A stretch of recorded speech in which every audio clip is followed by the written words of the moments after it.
Hello, my name is Victor. Welcome back to the Victor Learning Hub YouTube channel. And today we're going to be going through the chain rule.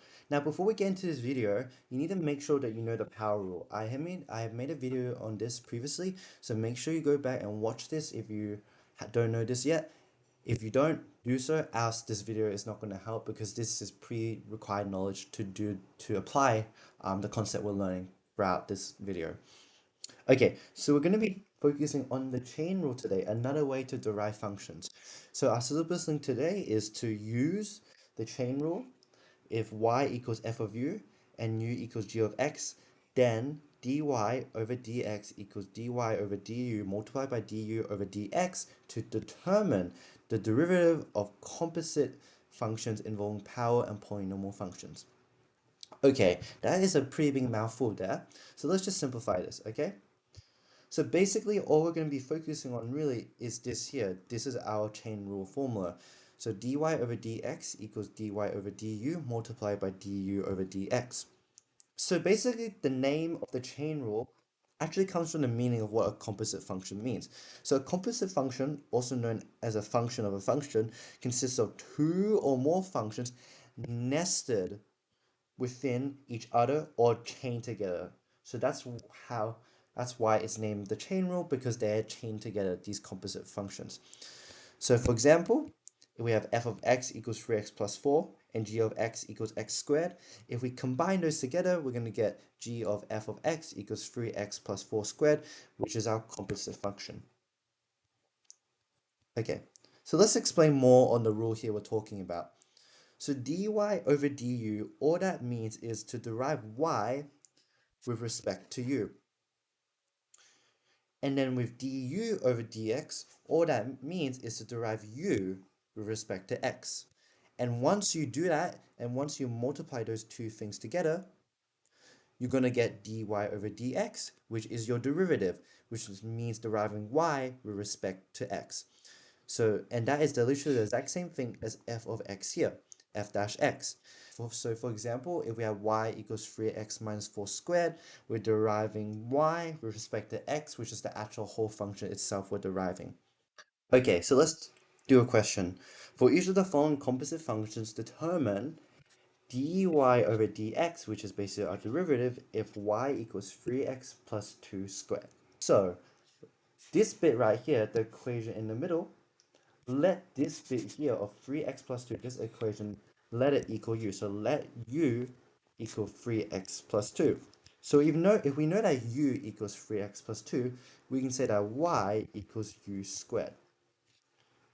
So using our formula, which is actually part of your QCAA formula book, so you're not going to have to remember that. The chain rule is in there, so you can just use your QCAA formula book to help yourself. dy of dx equals dy over du multiplied by du over dx.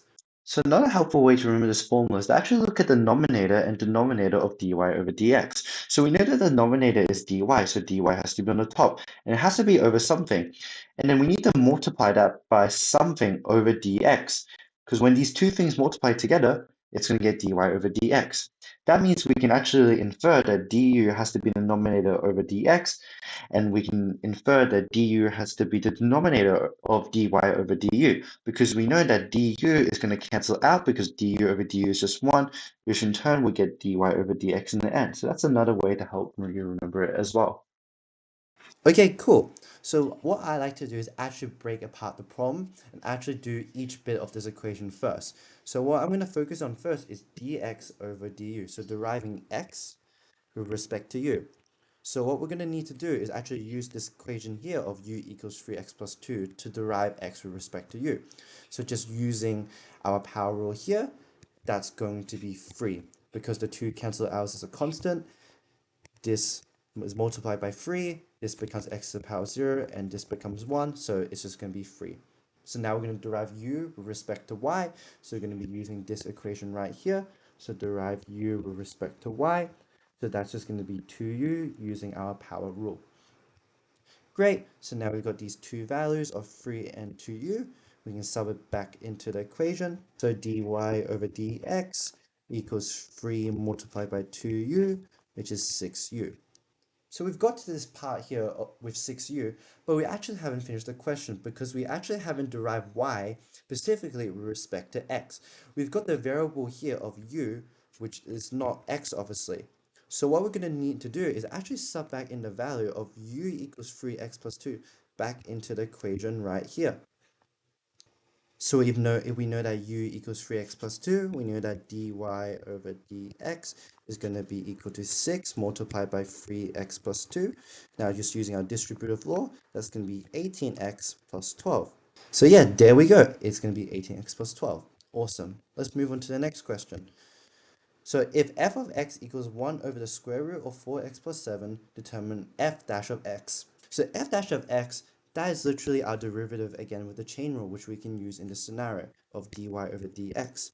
So we'll just apply this to this equation right here. Okay, first of all, I want to get this equation into the right form because it isn't the right form here since it doesn't showcase any powers. So what I'm going to do first, actually, I'm going to take the square root on the denominator to the numerator. So that's going to be in brackets square root of 4x plus 7 or to the power of negative 1. So now use our index law of the square root of x equals x to the power of half. Applying that rule here, we're going to get in brackets 4x plus 7 to the power of negative half. Okay, great. So now we're going to this form, which is the form we actually want. And I'm just going to apply the same thing. Okay, great, awesome. So first of all, I'm going to define my terms. So I'm going to let u equal 4x plus 7. So that means I can say that y equals u to the power of negative half. Now I'm going to derive y with respect to u first. So dy over du is going to equal. Now remember when we do it, we're still going to apply the power rule. So we're going to subtract 1. So I'm going to make 1 the same denominator, which is going to be negative 2 over 2. So that means u is going to be negative 3 over 2 for its power. And then its coefficient is just going to be negative half. Now with du over dx, we're going to focus on this equation right here. That's just going to be 4 because the constant just cancels out and 4x becomes 4. Great. Now I can combine these.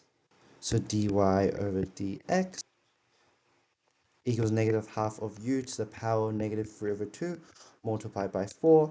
That's going to be negative 2u to the power of negative 3 over 2.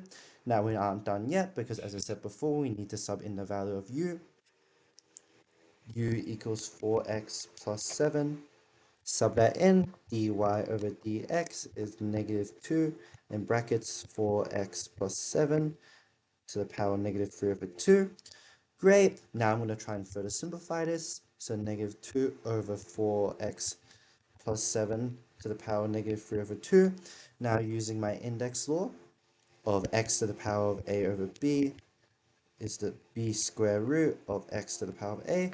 I'm going to apply that right here to simplify that back into that square root form. So dy over dx is going to be negative 2 over 4x plus 7 all to the power of 3, and we have that square root right above there.